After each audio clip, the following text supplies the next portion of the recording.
La parole est à Monsieur Philippe Gosselin. Merci, Monsieur le Président. Ma question s'adresse à Monsieur le Premier ministre.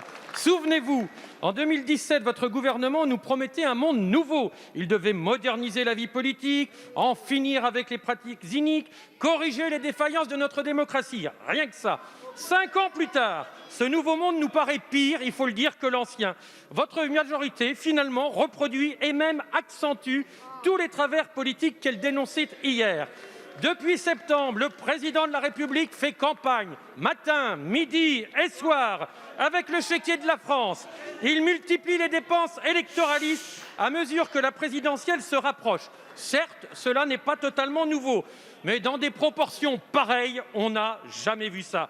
Depuis l'été, on note 42 annonces supplémentaires, 45 milliards de dépenses inconnues et rarement financées. Jamais on n'a connu un tel degré d'irresponsabilité budgétaire. Mais comme ça ne suffit pas, on découvre que le président de la République profite de son statut pour faire campagne à bon compte et à grand renfort de battage médiatique.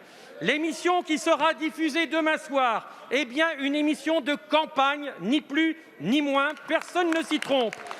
Sauf que le président refuse de s'appliquer à lui-même les règles sur les temps de parole qui doivent pourtant respecter tous les autres candidats. Comment accepter que le président puisse lui-même se soustraire délibérément à la règle commune, mener une campagne qui n'en porte pas son nom et en plus financée par l'ensemble des Français? Alors, Monsieur le Premier ministre, allez-vous prendre vos responsabilités et saisir le CSA afin que cette émission du président de la République soit décomptée de son temps de campagne? Je vous remercie. Merci. La parole est à Monsieur Gabriel Attal, secrétaire d'État, porte-parole du gouvernement.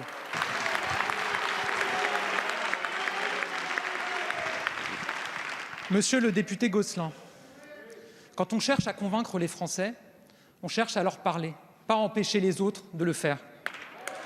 Quand on cherche à convaincre les Français, on cherche la cohérence.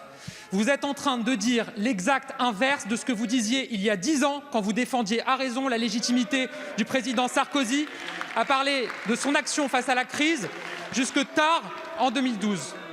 Quand on cherche à convaincre les Français, on parle d'eux, de leurs attentes, de leurs inquiétudes, pas de tambouille politicienne ou de je ne sais quel artifice pour enfumer le débat.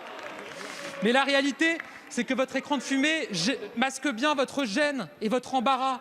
Parce que ça fait un moment que vous avez arrêté d'essayer de convaincre les Français. Vous cherchez à les dégoûter du débat politique en le tirant vers le bas, à les dégoûter de l'action politique en refusant par principe toutes les propositions, toutes les solutions qui sont apportées, à les dégoûter de l'avenir en dépeignant tout en noir, en refusant de considérer qu'il puisse y avoir un espoir, une espérance pour l'avenir. Nous assumons d'être au rendez-vous de la pire crise depuis un siècle et de nous exprimer devant les Français sur nos mesures.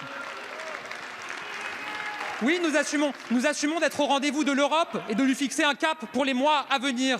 Nous assumons, monsieur le député, d'être au rendez-vous de la France. Et oui, de recruter les policiers que vous avez licenciés, de baisser les impôts que vous avez augmentés, de sauver les services publics que vous avez voulu liquider. Ce quinquennat, c'est un miroir de vos échecs et de vos renoncements. C'est pour ça que vous êtes gênés quand on s'exprime. C'est pour ça que vous êtes gênés quand le président de la République s'exprime devant les Français, comme c'est sa légitimité de le faire. Alors laissez chacun s'exprimer et surtout laissez les Français juger. Merci.